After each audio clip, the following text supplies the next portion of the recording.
El Centro de Pensamiento Estratégico, Democracia y Postconflicto procede a realizar otro análisis de coyuntura y en este caso vamos a hablar de la pandemia y los derechos humanos. Hemos invitado amigos asociados al Centro de Pensamiento para que nos colaboren en esta reflexión colectiva. Una avalancha de decretos legislativos propios del estado de excepción como emergencia sanitaria, económica, social, ecológica, que ha expedido la Presidencia de la República. Es la potestad del presidente, no es potestad de ninguna otra autoridad concentrar el manejo de la crisis. Son más de 75 decretos, casi uno por día, que no han sido todavía terminados en su control constitucional. Es decir, no se ha avanzado en ese control constitucional. Mientras que se ha suspendido la actividad del Congreso de manera presencial y se ha hecho virtual, pero casi que hay una dejación de ese control, como lo expliqué en un artículo de la revista Sur, porque no es propio del espacio cibernético la reunión del Congreso, o sea, es por la emergencia. El Congreso tiene que ser presencial. De esta manera la Constitución lo contempla y lo virtual puede ser un apoyo, pero no ha habido un control político efectivo. Lo que quiero decir es que esa avalancha de decretos no ha sido totalmente controlada y esto genera una concentración del poder en una especie de bonapartismo, acudiendo a la figura de Luis Bonaparte con el golpe de Estado de 1851, no de Napoleón Bonaparte. Los derechos humanos fueron suspendidos unos y limitados otros durante la cuarentena. La libertad en varias de sus formas, la circulación, la reunión, la manifestación, el derecho de petición por el cierre de oficinas, el trabajo, artículo 25 de la Constitución, los oficios, el ejercicio de la profesión, artículo 26 de la Constitución, la libertad de cultos, artículo 19, por el cierre de iglesias y anulación de los entierros a las víctimas del COVID, incinerando los cuerpos sin rito alguno, la libertad de expresión recortada al no haber manifestaciones, artículo 20 y 37, van ligados, derecho a la integridad física, el derecho a la vida ligado a la falta de atención integral en salud, la libertad de enseñanza. Por la virtualidad, muchos no tuvieron acceso a los computadores, la asociación, la autonomía personal, el libre desarrollo de la personalidad, artículo 16, y la intimidad familiar, artículo 15, lo mismo que algunos aspectos del derecho a la participación, artículo 40 de la Constitución. Los derechos humanos durante un estado de excepción no pueden ser suspendidos, pueden ser limitados parcialmente para manejar la crisis. La ley 137 de 1994, que es la ley estatutaria de estados de excepción, contempla que no pueden ser suspendidos en ningún caso. Lo mismo la Corte Interamericana de Derechos Humanos en sus controles de convención, de control de convencionalidad, porque la Convención Interamericana del año 1969 también lo plantea. Y en Colombia se han suspendido unos derechos. Por ejemplo, el derecho al trabajo fue suspendido. Hubo un frenazo de la economía.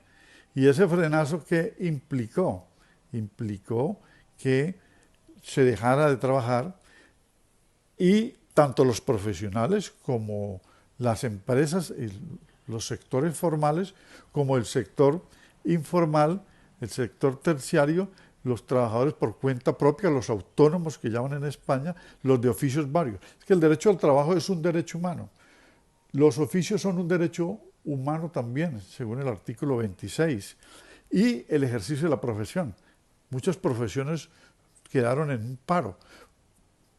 Porque entonces ese estado de excepción por la cuarentena extremada impidió el ejercicio del derecho al trabajo. Ahora con el regreso se habría podido aplicar el modelo coreano del norte o el taiwanés, donde la cuarentena, que fue inmediata, no se prolongó porque se tomaron las medidas sanitarias específicas y habían las condiciones de un sistema hospitalario para atenderla, y también se procedió en esos países a una apertura rápida de la economía porque tenían sistemas de salud funcionando, o sea, hospitales y todos los medios. En Colombia estaba desmantelado el sistema hospitalario y el sistema de salud, y las EPS pues son un fracaso porque son un negocio del sector financiero. Los suecos, el modelo sueco también podría haberse pensado en una aplicación de no cuarentena, sino de una restricción de libertades, pero autodeterminadas por los ciudadanos.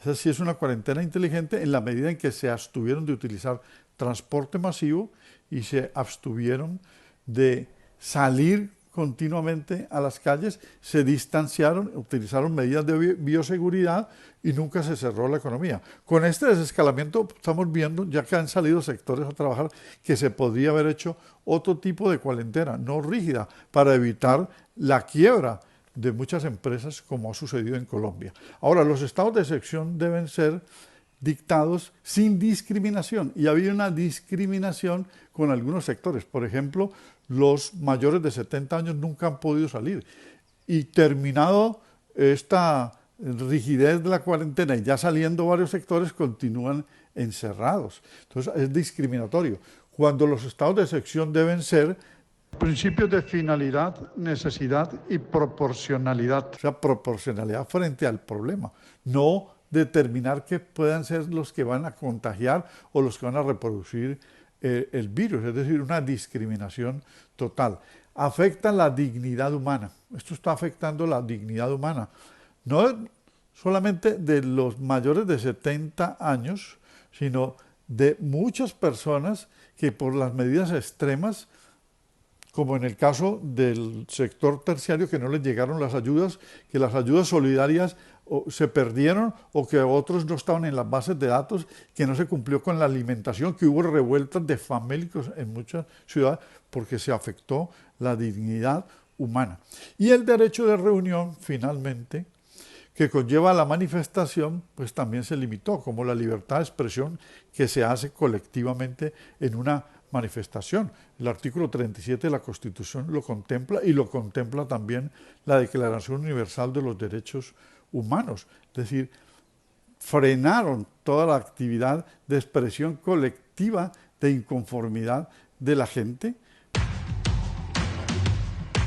Al analizar las diferentes medidas que el gobierno ha adoptado para frenar el avance de la pandemia del COVID-19, uno podría señalar, observar que ha habido violación a derechos fundamentales consagrados en la Constitución. Derechos fundamentales que hacen parte de los llamados derechos de primera generación. Es decir, no pueden ser limitados por ningún tipo de gobierno, ni en situaciones de emergencia o de estados de excepción. El primero, de hecho, fíjese que es el artículo 2 de nuestra Constitución. Dicen que entre los fines del Estado está el de facilitar la participación de todos los colombianos en las decisiones que va a tomar el gobierno. Lo que quiero señalar es que ninguno de los decretos que el gobierno ha emitido ha sido socializado, concertado y siquiera ha sido producto de algún tipo de reunión virtual o presencial antes de ser emitido como decreto en el marco de la emergencia sanitaria. Esto es muy delicado porque con base en esos decretos, la ministra de Educación, por ejemplo, convoca para el 1 de agosto a todas las instituciones de educación pública a que inicien otra vez la educación presencial y que esa educación será, digamos, te llaman alternancia, con alternancia, es decir, a veces presencial, a veces virtual. Habrá que ver cómo se lleva a cabo esto. Pero lo más delicado es que en medio de la pandemia y no se ha concertado esa decisión ni con los padres, ni con los docentes.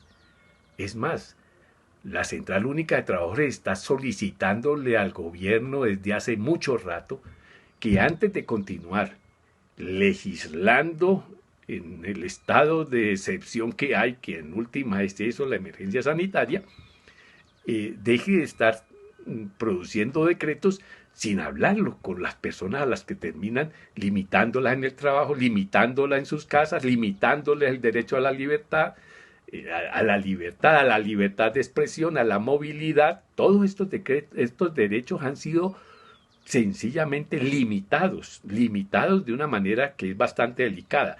Si fuera un estado de excepción por razones políticas, hoy estaríamos todos en la calle. Como es de la pandemia, y el gobierno lo sabe, entonces nos parece que está excediéndose o excusándose en el tema de que como hay pandemia, hay que actuar rápido y entonces es mejor producir el decreto que no producirlo, así no se haya concertado. No, señores, así no está pensado el régimen político de este país. Lo están cambiando a propósito de la pandemia. El tema de la restricción, digamos, de los derechos humanos en el marco de la pandemia, en el marco de toda esta situación de salud pública que hemos estado abordando en los últimos tiempos, en los últimos meses digamos que de este año, que ha sido un poquito difícil para todos. Pero bueno, miramos cómo a nivel mundial todos los gobiernos pues han restringido el derecho a la libre locomoción, que en el caso de Colombia pues está consagrado en nuestra constitución política, reconocido como derecho constitucional fundamental, y que es una medida buena, inicialmente pues hablando, porque lo que busca es preservar la salud, la vida de las personas, protegerlas de que pues se infecten de este virus que nos ha causado tantas dificultades. Pero ¿qué pasa? Va pasando el tiempo, ya hay varios países que van superando, digamos que esta medida, pero también digamos que esa restricción se ha extralimitado un poco. Y me refiero especialmente al tema de las personas vulnerables, porque pues cuando normalmente escuchamos personas vulnerables pues nos referimos a los adultos mayores, a los de la tercera edad o a los infantes. Pero digamos que enfatizando más el tema en los adultos mayores, que se les ha restringido muy fuertemente.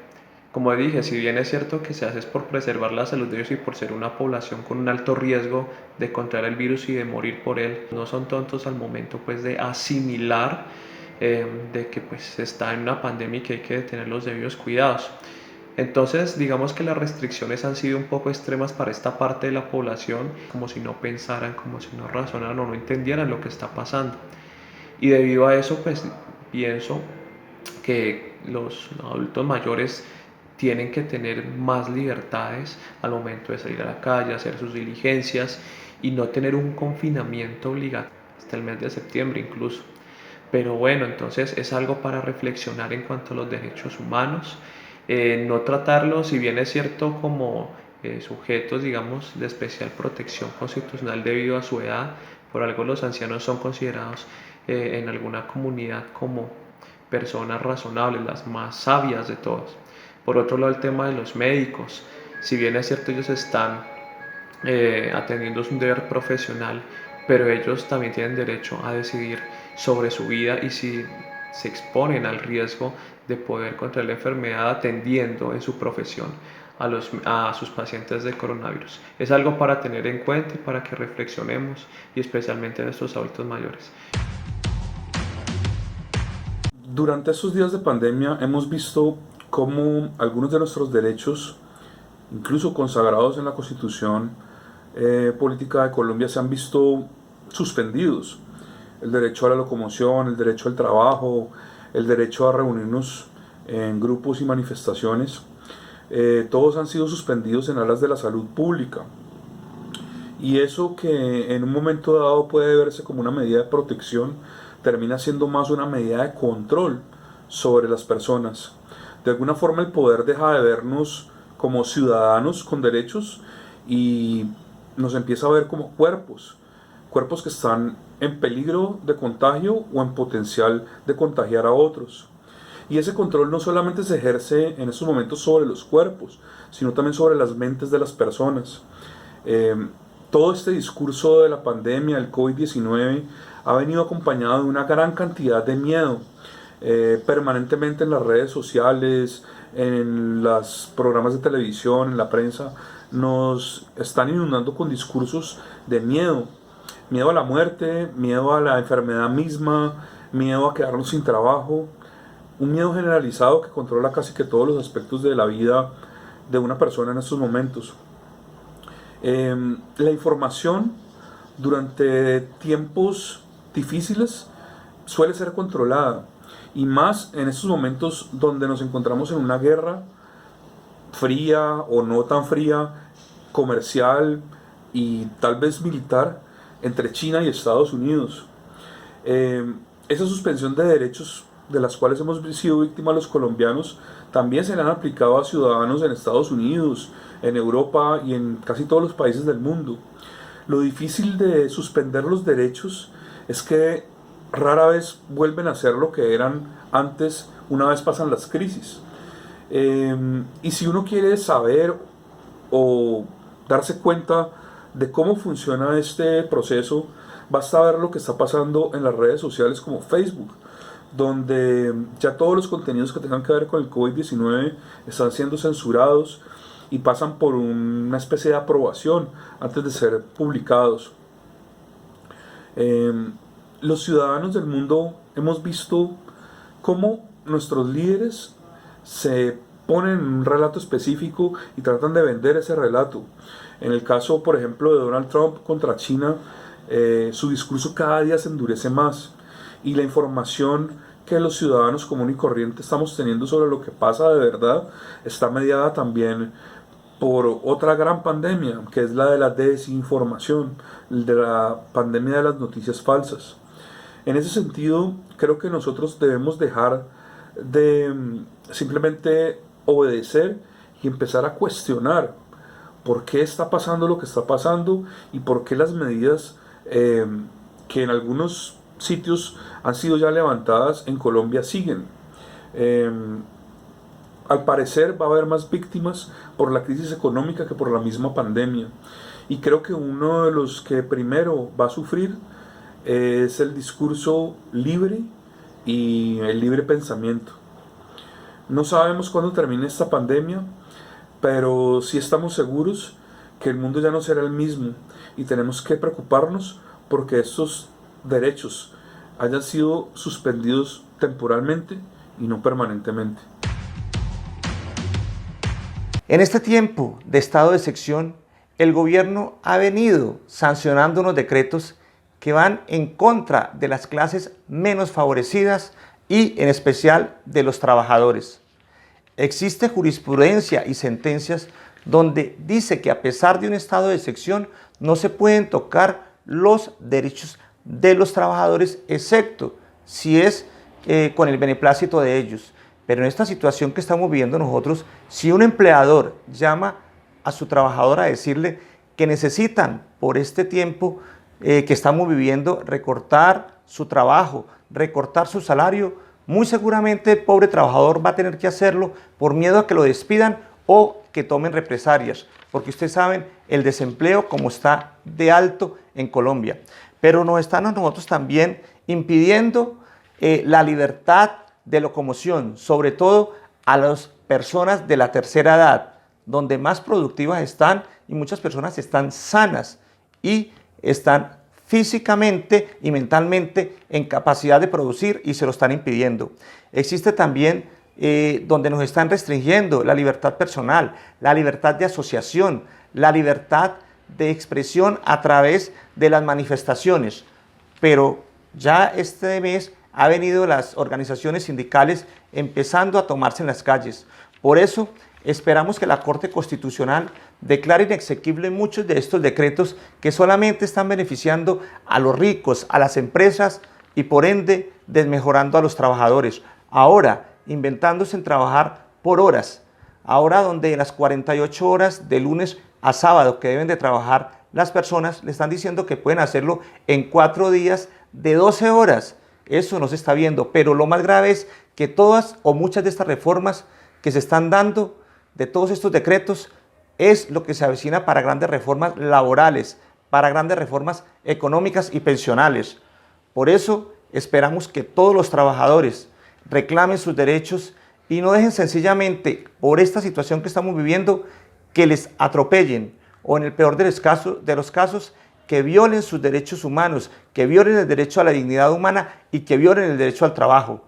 Invito a mis compañeros maestros, trabajadores, a los líderes sociales, sindicales, a los abogados, a que ahora estemos más pendientes para defender estos derechos humanos, porque no podemos permitir que en la situación que estamos viviendo se aprovechen de ello, que es lo que están acabando. Y por último, quiero decirles, no podemos callarnos ante tantas injusticias, ante tantas problemáticas que se están presentando y sencillamente el pueblo callado. Vamos a defenderlos desde todo punto de vista jurídico, organizacional, social, en que podamos hacerlo todas las personas que tengamos la capacidad para ello.